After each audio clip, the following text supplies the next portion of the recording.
So what's the best way to get a six-pack? I feel like I want to do nothing today.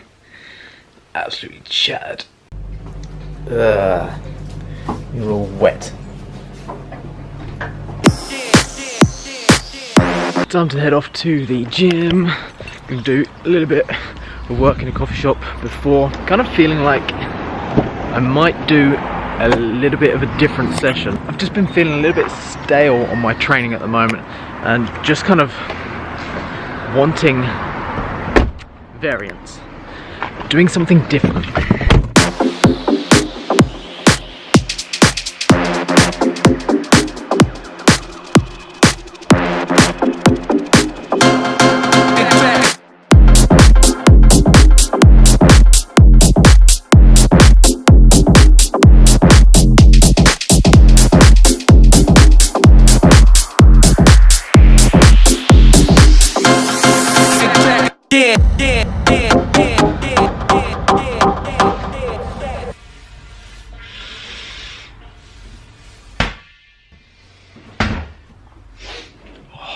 So what's the best way to get a six-pack?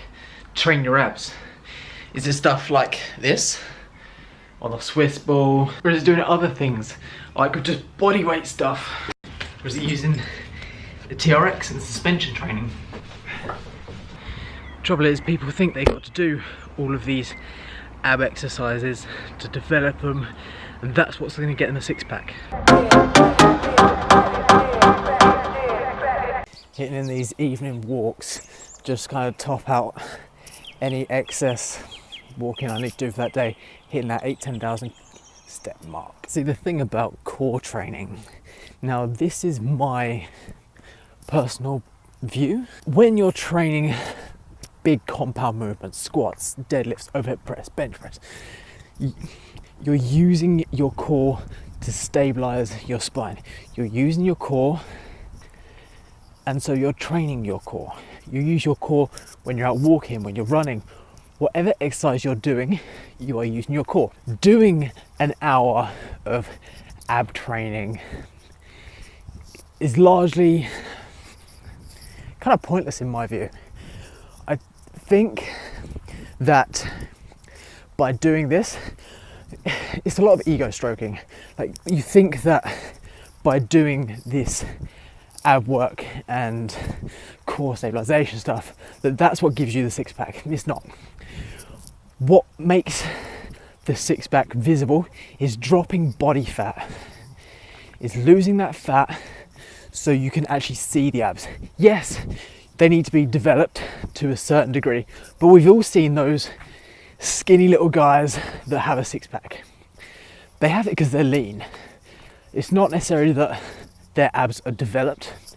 They have a six-pack because you can see it, because they're lean, because they've got a low body fat.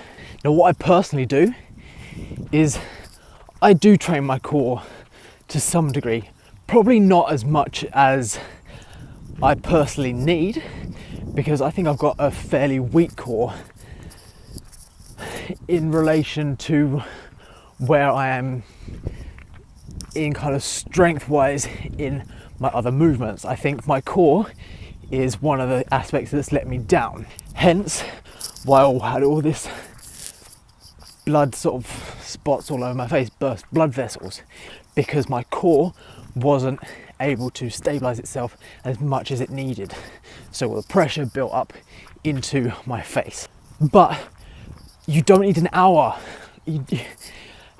Doing a small circuit at the end of your training, or throwing in some more core strenuous exercise, like when you're training legs, loading up isolaterally to one side, that's going to stress the core enough for your training, for your progression. Also applying more kind of focus to your core as you're training. So with your squats, with your deadlifts, focus on bracing that core more than you probably are right now.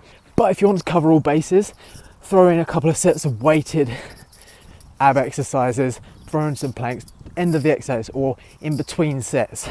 You don't need to do a whole session dedicated to it. If you do a session, you might do it with your cardio stuff or stretching mobility stuff, which is actually what I like to do and when I like to do it. But again, this can just be like 5, 10, 15 minutes worth of training. It doesn't need to be stupidly long. You don't need 8, 10 exercises. Just pick a couple, focus on the quality of the core training, not the amount of reps, not the time. Like, focus on activating the core, focus on the targeting of the core, the same as you would any other exercise. Focus on the quality of it. Wah! About to get hanged.